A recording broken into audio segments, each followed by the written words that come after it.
이 시대의 암살자이자 진정한 닌자, 가평 계곡 익사 사건의 주범 이은혜에 대해 널리 알려보고자 한다.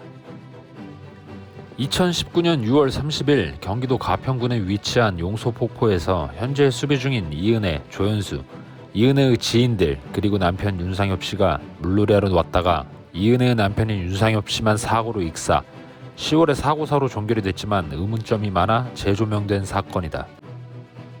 당시 그것이 알고 싶다 김영태 PD가 쑥떡 사망 사건 관련해 작가와 통화 중 보험금이 얽혀있는 사건이니 다른 보험금이 얽혀있을 사건들도 제보를 받아보자 이야기. 이은혜는 본인 자신을 정의구현하기 위해 현재 남편 사망보험금 8억을 미지급하고 있다는 내용으로 그것이 알고 싶다의 본인이 제보, 그것이 알고 싶다 제작진들도 정확한 진상을 파헤치기 위해 확인하던 중 이은혜에게서 수상하고 석연치 않은 부분들을 포착, 면밀하게 조사하기 시작하면서 트리거가 된다. 이은혜는 2002년 유명 TV 프로그램이었던 러브하우스에 이은혜와 가족이 출연을 한 적이 있다.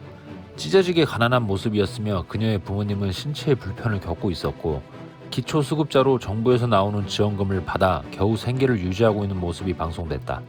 그 당시에 초등학생이었던 이은혜는 가정 환경이 매우 불안정함에도 온 가족을 대신해 집안일을 도맡아 하는 모습을 보이기도 한다. 그런 이은혜가 중학생 때는 원조교제를 하다 경찰서에 들락날락했으며 내연남인 조연수와 성매매 동업을 하였다고 한다. 윤상엽 씨와 교제를 하고 있던 2015년에 다른 남자와 결혼을 할 것이라고 주변에 말하고 다닌 것으로 드러났다.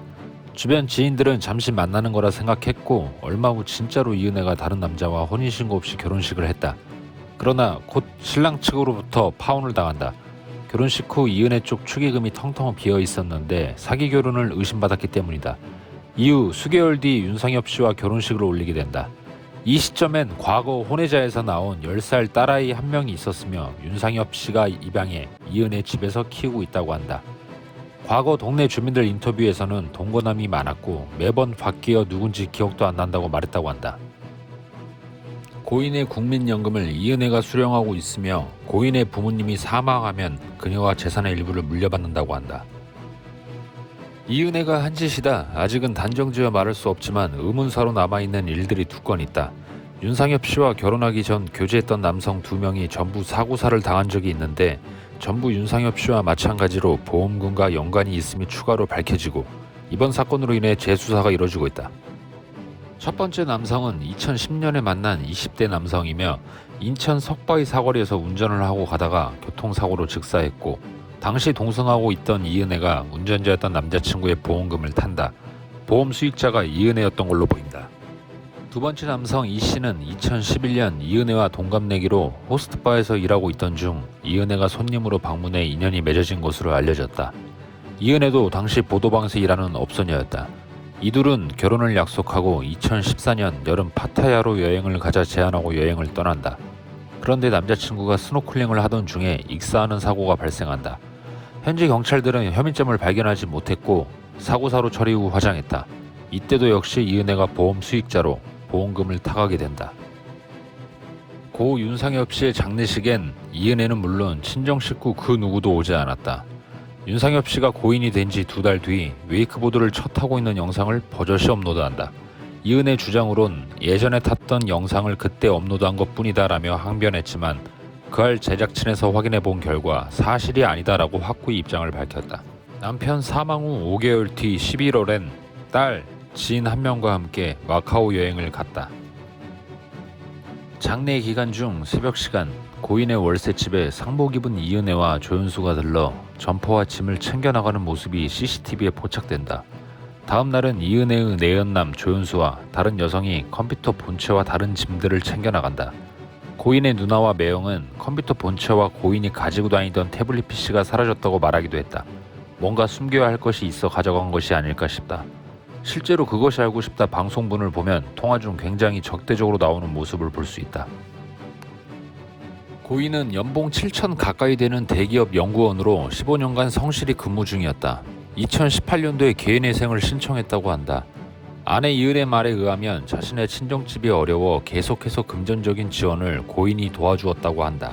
그러면서도 정작 고인은 지인에게 돈을 빌리러 다니면서 채무가 점점 늘어났고 궁핍해지니 오히려 아내에게 돈 몇만 원을 부탁하며 생활을 이어나간다. 평일에는 회사에서 낀 일을 때우고 주말은 쪼개서 아껴 먹어도 생활고가 극심해지자 아내인 이은혜에게 사과까지 해가며 돈을 꾸는 어처구니 없는 상황까지 벌어지게 된다. 또 조연수가 불법 토토와 관련된 일을 했는데 고인에게 거액을 강제적으로 투자하게 하는 등의 일을 한 것으로도 알려졌다. 윤상엽 씨와 이은혜는 개인 회생을 두고도 말이 많았는데 이은혜는 개인 회생을 진행하게 되면 생명보험도 해지를 해야 하는 상황이 올까 끝까지 유지를 했다고 한다. 이것 하나만 봐도 이은혜는 보험 사기를 계획 중이었다는 정황 증거로 봐도 되지 않을까 싶다. 법의학자들에 의하면 고인의 양 기관지에서 포말이 검출되었고, 포말이란 공기와 물이 번갈아가며 기관지로 들어가게 되면 발생하는 신체에서 나타나는 현상이라고 말했다. 그러니까 윤상엽 씨는 물에 빠졌을 때 허우적대며 무리를 나왔다 들어갔다를 반복한 것이다.